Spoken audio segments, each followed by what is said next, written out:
of a run on Chastain. He makes a block. Bad block. Big crash for Chastain. Hard into the outside wall. And another playoff driver involved in an incident all on their own. This time it was Ross Chastain putting a bad block on Martin Truex Jr. after a run. And that was a major hit into the outside wall on the front stretch. We see Truex get his run, go down to the inside. Chastain tried to block it. Was way too late of a block. Got loose, overcorrected, and slammed hard into the outside wall, nose first. That car spun around like a top. And it does seem that he is okay, but two playoff drivers yet again involved.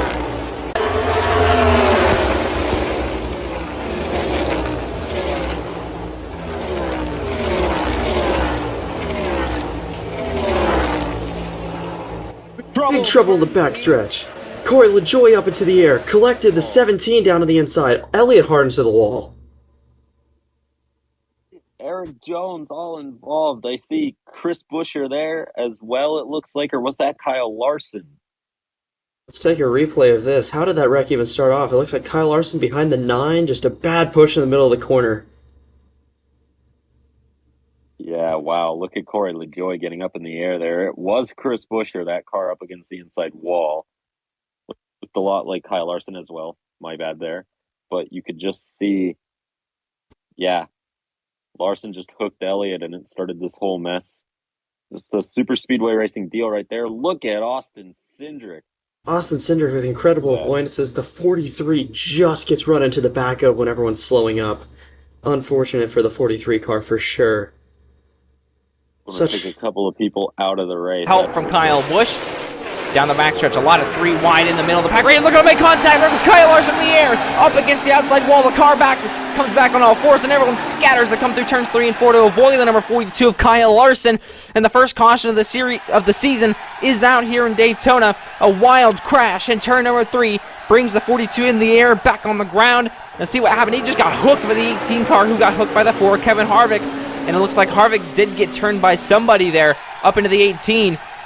And let's see what happened. It was such a chain reaction of quarter panel touching here. It looked like the 4 got turned by was Eric Almirola into the 18, who got into the 42, up against the outside wall on his side for a moment. And as they reached the banking of turn number 3, that 42 car rested back on all fours. Very lucky to see that car get back down on the ground like that after such a crazy hit to the outside wall. You saw the damage on the 42 car, a lot of it right there. And he came back down rather quickly as well after that hit to the outside wall. The roof was against it, and luckily he was able to come back. But he is definitely out of the race on the record, heading back to the garage here. Very early on in this race for Kyle Larson. Tony Stewart uses the side draft to take the lead from Matt Kenseth. 2 and 3 wide all the way back. As now it's contact on the front stretch. 4 cars are involved. Sam Hornish Jr., Kyle Busch. It looked like Casey Kane and Trevor Bayne. And this is a tough break, as now Casey Kane has been eliminated from title contention. He was 4th in points, and he was hopeful to possibly steal it away today, but this is going to end those hopes. Look at the replay. It looks like the 2 of Keselowski gets into the 18, and he spins and collects Trevor Bayne, Casey Kane, and Sam Hornish Jr. Here you go. Look at live speed. Yeah, that's what happened. So Kyle Busch he gets a push from Biffle, and it's a huge wreck. 2 cars flip over. Casey Kane weaves through it. Then Casey Kane wins. Casey Kane weaves through the big one to win at Daytona. Here are the cars finishing in behind them. They all had to kind of get separated because of the big one. So, what a huge wreck, because we're going to have to take a look at that. Marcus Ambrose and Jeff Gordon are flipped over right here. And now you got Austin Dillon in the 3, who's on top of the 31 here. What a big wreck, man. Wow.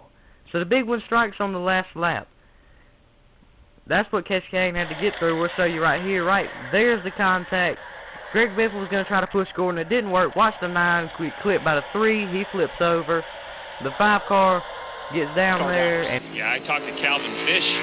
He's the analyst on NASCAR or on NBC's IMSA coverage. He knows so many of those drivers in the sports car world, and I think, big hit here for Ty Dillon. 42. Wow. And that brings out the caution. Wanted to figure out what went wrong there. Let's take a look. Oh boy. My goodness. Oh, and I'm sure Kyle was coming over to apologize. I some sort of mechanical issue on the 5 car for him. Look at that. He is flying when he comes in there. So I heard him say, I have a pedal, which looking back now, maybe he didn't have brakes, and now he does have brakes. That's the one thing that seems to make sense. And to your point, that is why he went over to talk to Ty Dillon. I'd say we're lucky that wasn't worse than it was. I mean, Come on to turn number 4 to complete lap number 2. Oh, we got contact. There goes Denny Hamlin flying through the air, slamming back down into Ryan Newman, and Kyle Larson made contact as well on the entrance to pit lane. Everyone trying to avoid. It looked like Hamlin got loose, spun around, slammed up into the outside wall, but then back into the inside wall went Ryan Newman in his brand new 6 machine. Let's see it full time. It looked like the 11 got spun out the front end of the 24 and the 10. Probably got a little loose heading out of turn number 4. Maybe the back end of the car got a little loose and slid up the racetrack. Caused the first.